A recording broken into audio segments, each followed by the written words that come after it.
do not. The carnage we left in the wilds is horrifying. What's to be...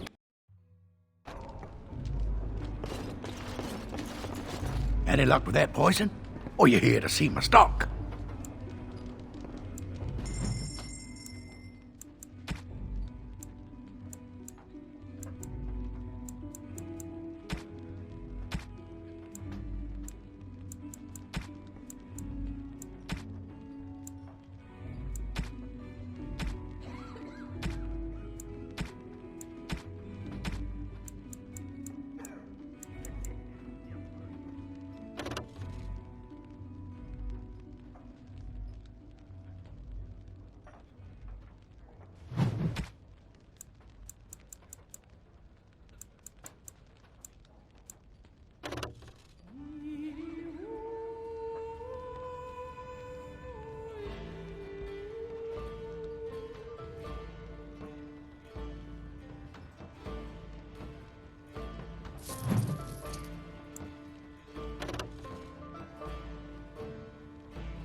Any luck with that poison? Or you here to see my stock?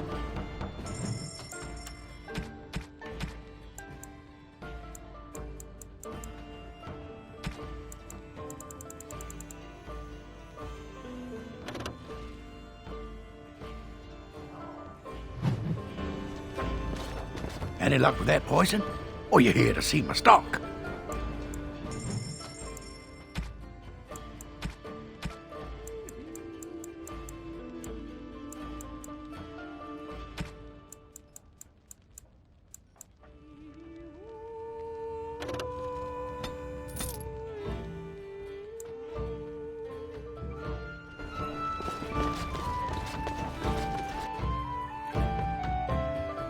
So what makes them Grey Wardens so special anyhow? Anyone can pick up a sword.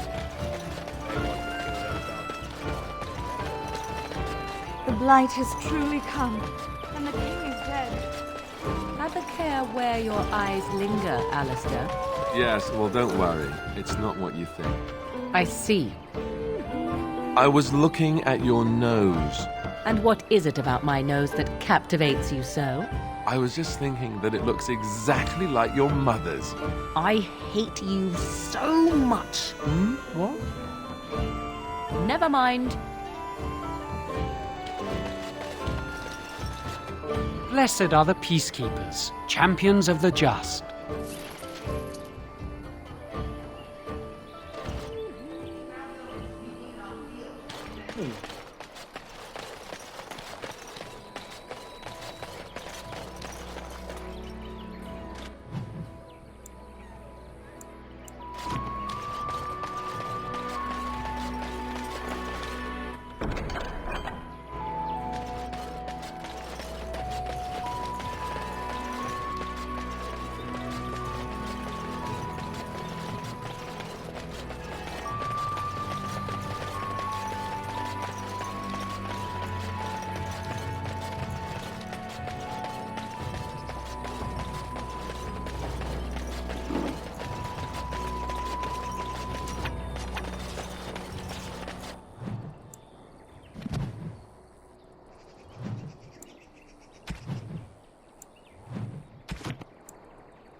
Where are you from?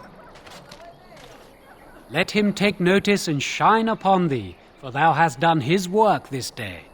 And the stars stood still, the winds did quiet, and all animals of earth and air held their breath. All was silent in prayer and thanks.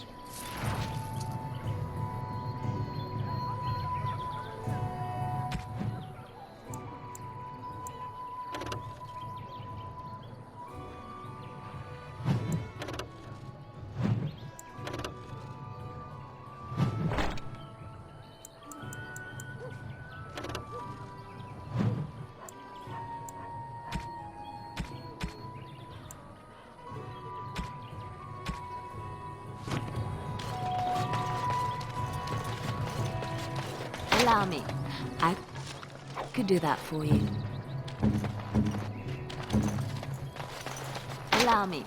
I could do that for you. What now?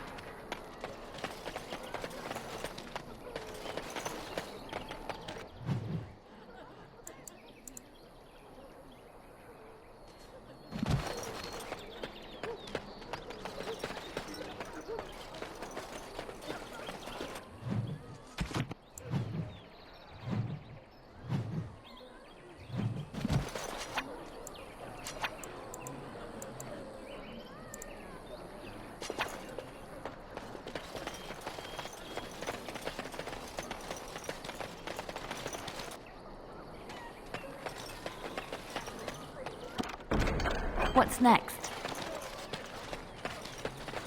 Mother says we have to run. All right, before the bad I've come up with one. A question that you can't answer.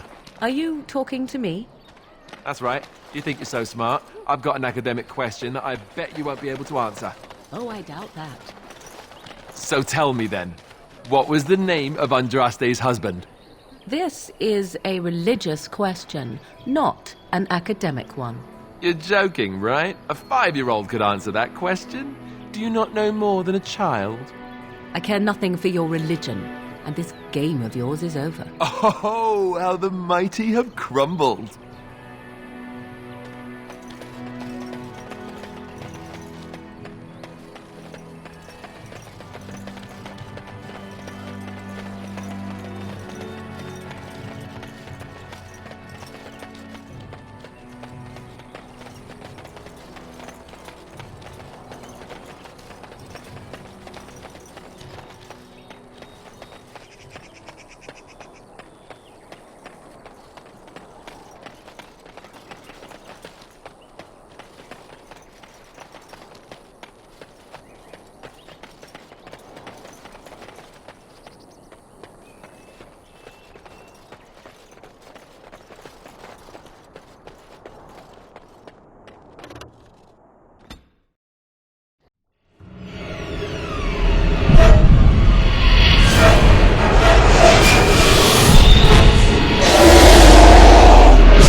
Bad dreams, huh?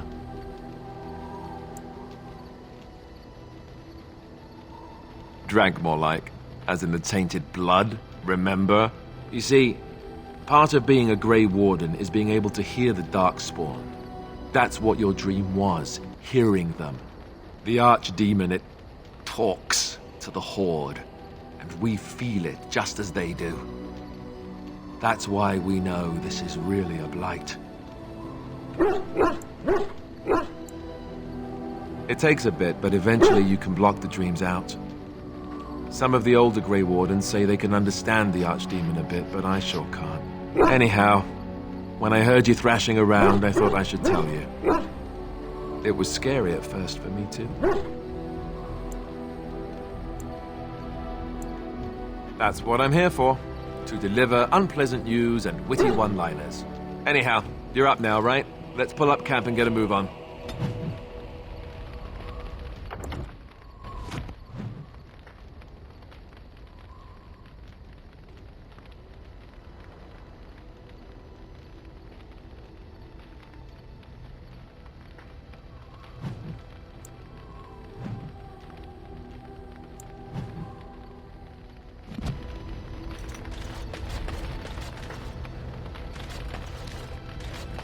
Yes? Something you need? Yes? What's on your mind? My mother was from Denerim, and I consider myself a Ferelden. Mother served an Orlesian noblewoman who lived here when Orlais ruled. When Orlais was defeated and the common folk began to resent the presence of any Orlesian, the lady returned to Orlais. She took my mother with her. I was born in Orlais and did not set foot in Ferelden till much later. Mother was always telling me stories of her homeland. I think she missed it. She had served Cecily, the Lady Cecily, for many years and was loyal to her. Cecily was a good person. She was always kind to me. Mother died when I was very young. Lady Cecily let me stay with her. I had no one else. She was quite old then, and she had me study music and dance to entertain her. It is unfair that I have more memories of Cecily than my mother. Strangely, the only thing I really remember of Mother was her scent. She kept dried flowers in her closet amongst her clothes. Small white Ferelden wildflowers with a sweet fragrance. Mother called them Andrastis Grace. They were very rare in Orlais. But enough about that. Let us move on. Yes? Something you need? Yes? What's on your mind? I knew this would come up sooner or later. I don't know how to explain, but I had a dream.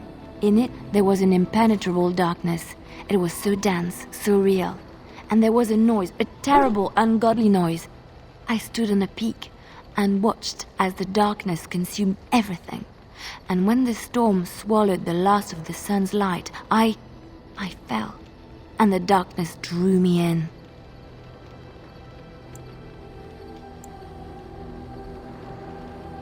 I suppose I did. That was what the darkness was, no?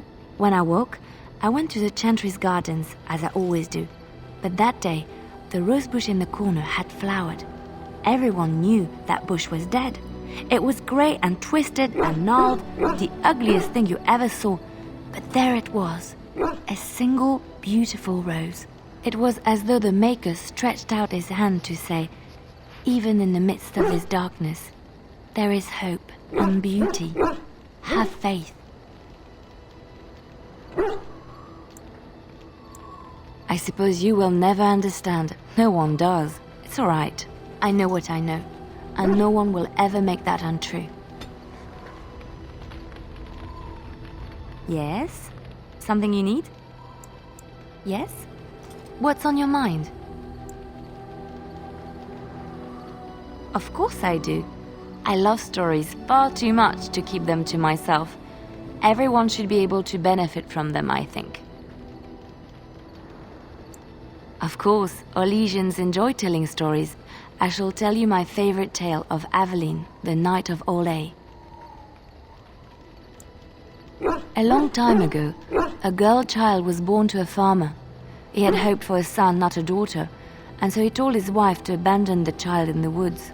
Before the cold could claim her, the baby was found by a tribe of Dalish elves who took pity on the poor mewling thing and raised her as their own. Aveline, for that is what they called her, grew strong and quick and clever under the guidance of the elves.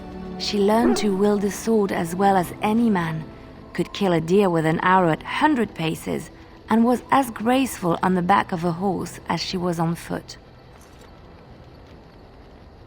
Aveline's Dalish guardians saw that she could easily best any Orlesian chevalier in battle, and wanted to show the cruel humans the child they had left to die. They bestowed upon her a fine horse and armor, and sent her to prove herself to her people in the grand tourney. Now in those days, no woman was allowed to take up arms, let alone compete in the grand tourney, but Aveline kept her helmet on and was not discovered. Aveline won many events and gained the approval of the adoring crowd. Eventually, she came face to face with the knight Keleva in the grand melee. Aveline had already bested him in the joust, and Keleva was determined not to lose a second time. Out of desperation to regain his honor, Kaleva tripped Aveline and tossed her to the ground, ripping off her helmet as he did so. Silence fell upon the arena as Aveline was revealed. Kaleva declared the previous competitions invalid. A woman had taken part, and this was not allowed. But the crowd cheered for Aveline. Kaleva was furious, for he had lost to a woman and was now being shamed. Blinded by his rage, he forced Aveline to her knees. "Know your place, woman," cried he, and slit her throat. The son of the king, Prince Freyan, was present. He recognized Aveline's skill and bravery and began to see the injustice done to the women in his land. When he was made king, he rewrote the laws of Orlais so that women could also become chevalier. He honored Aveline and knighted her after her death. And to this day, any female who is knighted reveres Aveline the Brave, for she is the patron of all women chevalier. I know one, told to me by my mother a long time ago. It always chilled me to the bone. Maybe you have heard of Flemeth? Ferelden mothers scare their daughters with talk of Flemeth. They say that if you're bad, Flemeth will spirit you away and bind you to her forever. They also say that Flemeth mourns her lost beauty and will steal yours through your looking glass if she catches you. Flemeth's beauty was known throughout the land.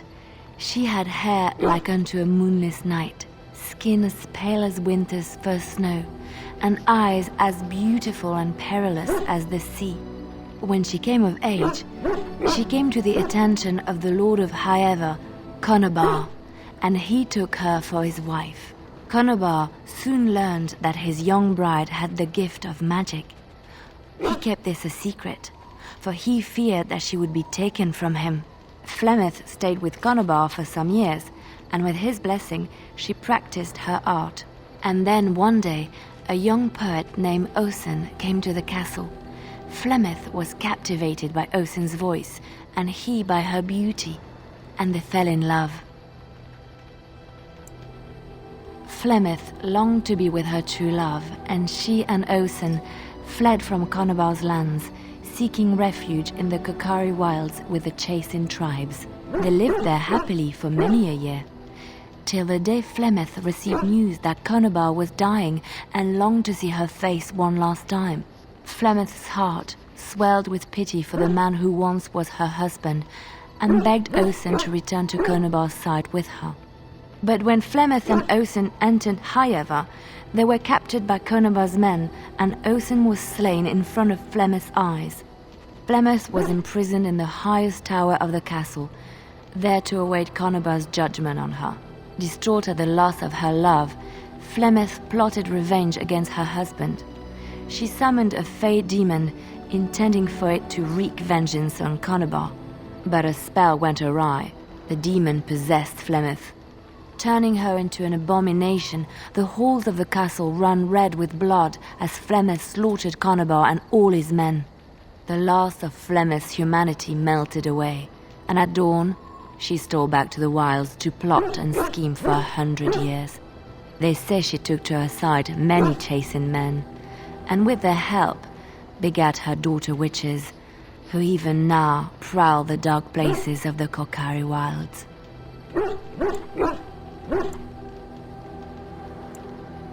Which one? I have heard a little about how the elves gained their freedom from the Tevinter Imperium. When Andraste began her exalted march against the Imperium, the elves joined her cause to fight their masters. The great elven leader, Shatan, born in captivity, rose up to lead his people. He foresaw a future where the elves were free. Shatan was killed when Andraste was betrayed, but the elves continued to fight, eventually breaking free of the Imperium. The elves claimed the Dales in the south and settled there in a land of their own. The elves lived in the Dales for centuries. They resurrected the worship of the elven gods and would allow the building of no chantry. This angered the chantry, and the hostility between the two factions finally broke out in open war.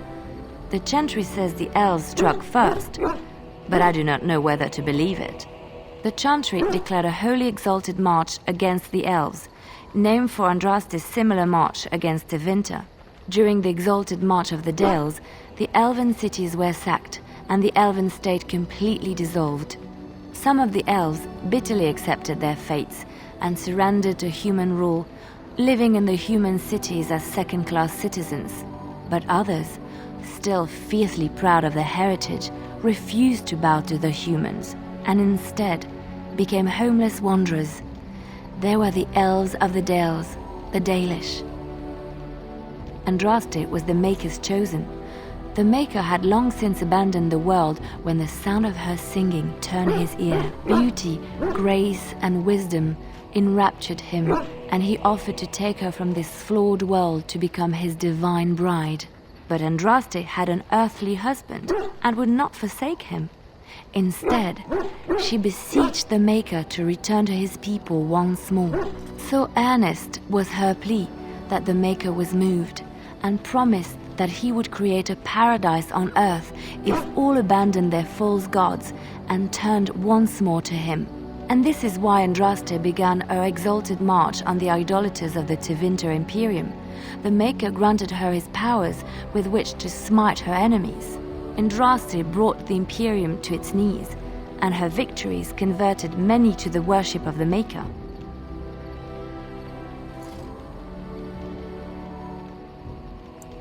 Alas, it was the frailties of men that betrayed and killed Andraste. Her earthly husband, Maferath, a chieftain of the Alamari tribes himself, grew jealous as his wife's popularity and influence overshadowed his own. She was also revered as the Maker's betrothed, and Maferath began to see their own bond waning in significance as Andraste became ever more devoted to the Maker. Out of envy and spite, Maferath made a pact with the Archon Hysarian of Tevinter, allowing his beloved Andraste to be ambushed and captured.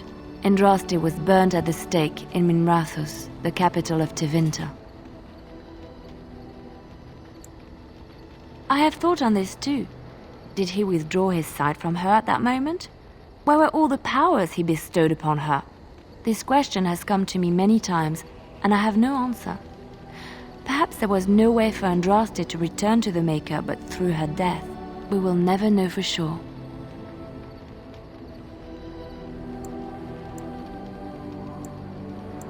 When Andraste began her exalted march against the Imperium, the elves joined her cause to fight their masters. The great elven leader, Shatan, born in captivity, rose up to lead his people. He foresaw a future where the elves were free. Shatan was killed when Andraste was betrayed, but the elves continued to fight, eventually breaking free of the Imperium. The elves claimed the Dales in the south and settled there in the land of their own. If you wish.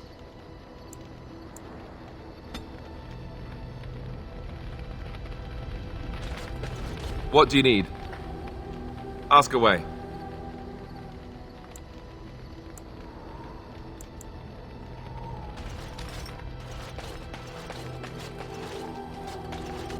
Oh, why, you little... Oh, you're so funny. Such rapier wit. Your furry friend here took offence at me getting near his food. He snapped at me. Look.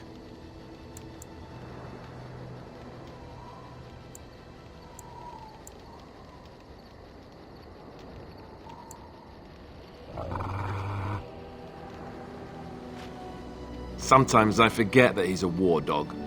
That'll teach me.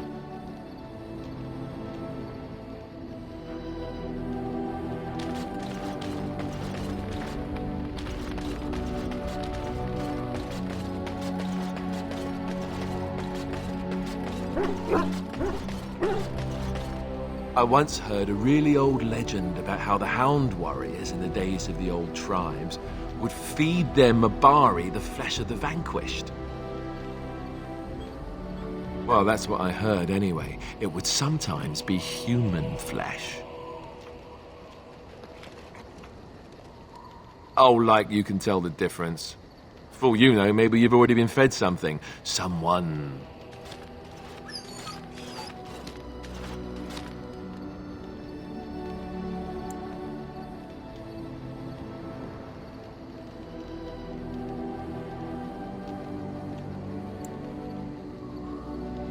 It's not cannibalism if he's eating it, you know.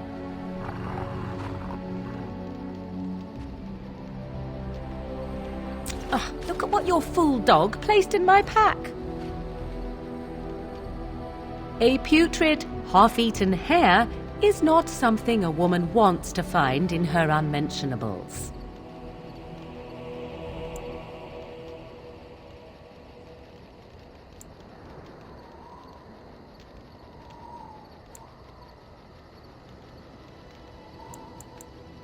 The dirty mongrel can have this back. There. And tell him not to do it again.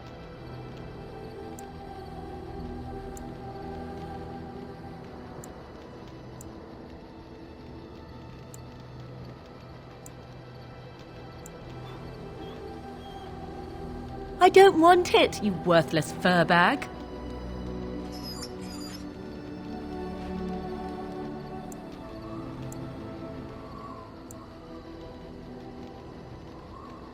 Oh, he's just trying to be manipulative, I can tell. I do it too.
What do you wish of me?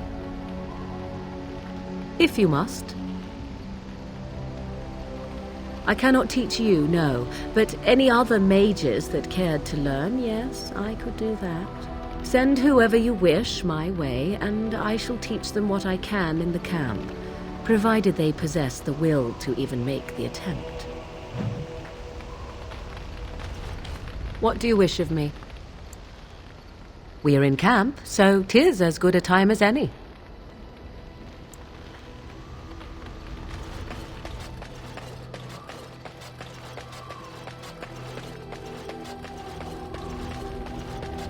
Yes? Something you need? Yes? What's on your mind?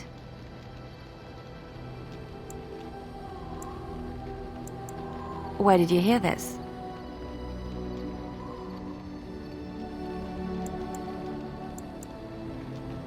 Not all minstrels are spies. Most are just singers and storytellers, but some of them are what we call bards. Many use the two words minstrel and bard interchangeably, but to do so in Orlais would cause misunderstanding. Bards are minstrels and more, spies as you say. Some say there is a bard order, but I don't think this is true. Many bards work alone or in small groups, doing the bidding of a patron who pays for their services. If there is an organization behind it all, no one knows who they are.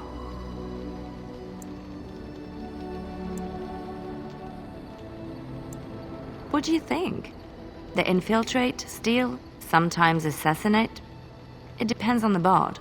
In Orlais, there is much rivalry amongst the highborn. They fight over land, influence, and the favor of the Empress. But they cannot do this openly because it is impolite, and in public, they wear smiling faces and pretend to be civil. In secret, they plot and scheme to destroy each other. It is a game completely meaningless to anyone but its players.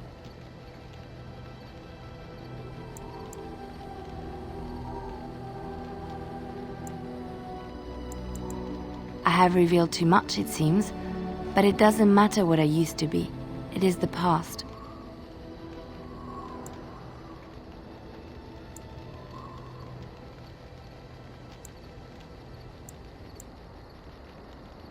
Is my usefulness all that matters to you? My skills served me well, but the day finally came when I decided to just put them aside. I found myself in Ferelden and sheltered from bad weather in the Chantry, and when the storm passed, I just did not want to leave. I like to see the Maker brought me here. Yes? Something you need? Yes? What's on your mind? Yes? Something you need? I don't think you have the correct aptitude. I could give you some pointers, though. You may be able to pass them on to someone you know. Let's just go over there, away from the others, for safety, yes? I expect there shall be daggers flying about willy-nilly for a time.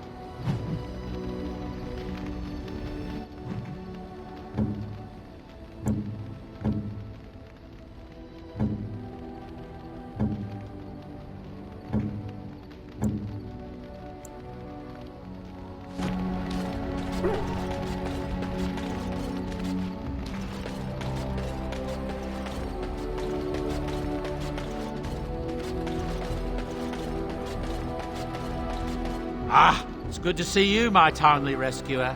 Bodon Fennick, at your service, once again. I saw your camp and thought to myself, what safer place to rest for the evening than in the camp of a Grey Warden? I'm perfectly willing to offer you a fine discount for the inconvenience of our presence. How does that sound? Good? Yes?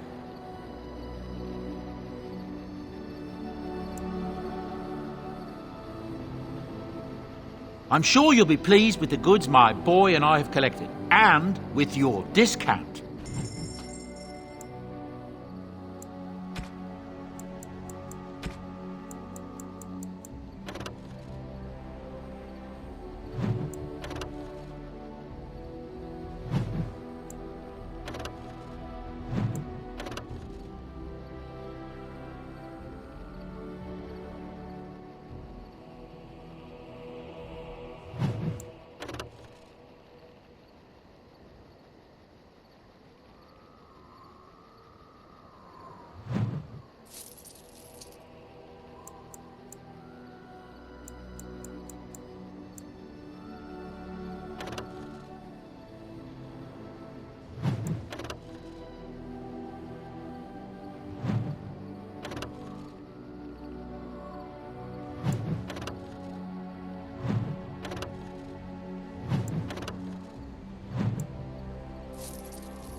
You and your friends are formidable folk, indeed. It's good to have you along on the road.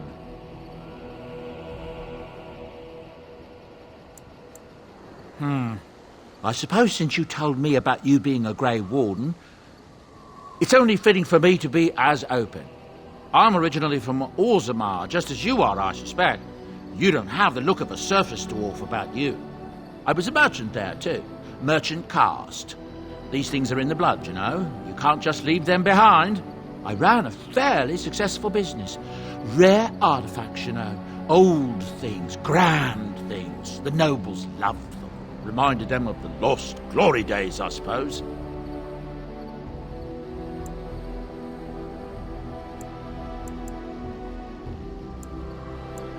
Well, you can think that if you wish, if that gives you comfort, but some of us prefer to look at things as they are and see the truth. But we were talking about how I ended up here, weren't we? One day, a noble woman came to my stall.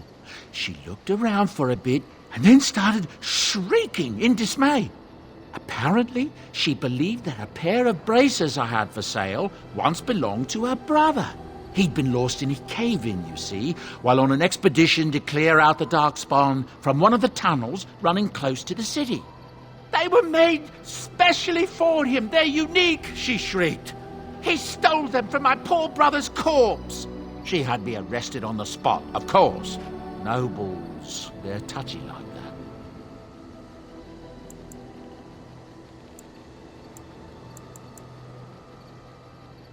Well, I didn't steal them. You see, I'd been paying these castless thugs to venture out into the deep roads for me. The lost tigers. They're full of things that people left behind. Sometimes you can find a treasure. Something worth a little gold. To the nobles it is. They believe everything in the Tigers belongs to the house that once dwelled there, even if it's in ruins and they haven't seen it in generations. The noblewoman, she wasn't too happy with the theft of her brother's braces. I don't know what they planned for me, and I didn't want to find out. Bribed the guard that was watching me and took off for the surface first opportunity I got. Never looked back.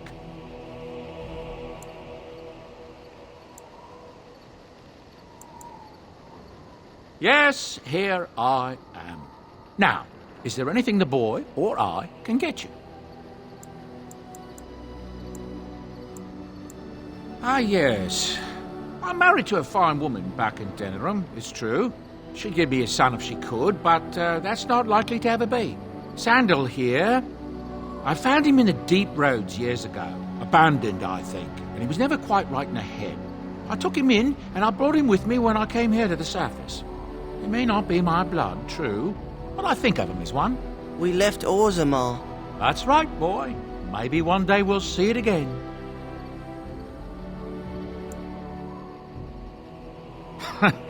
Better than him living in mud and hiding from Darkspawn and Deepstalkers, isn't it? I was glad to take him in. It's not as if I don't benefit, mind you. Turns out the boy's a natural working with enchantments.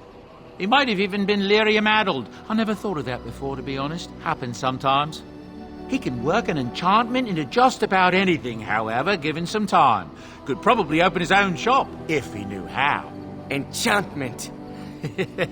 Well, he does seem to enjoy it, at least. I heard from some travellers that something bad might have happened in Redcliffe, overrun by Darkspawn, maybe. There's no word from the village at all. A merchant friend of mine said he encountered someone fleeing the place and there was nothing waiting for him there but death. He wisely turned around and came right back. That's what I've heard on the road, anyhow. Take it for what it is.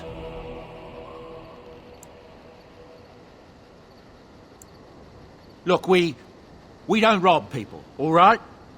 We don't take things from people that need them. The things in the Lost Tigers, what good did they do lying there? I brought them back to Orzammar, where people could look at them and remember. It's not all that different up here. There are places long abandoned by the humans everywhere. Even more now with the Darkspawn coming. People flee from the Blight with good reason, but they forget things. Things with value and meaning. They leave them behind because they're frightened and desperate.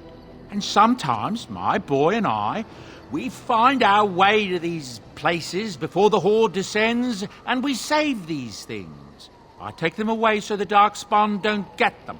Is that so bad? They destroy everything they touch.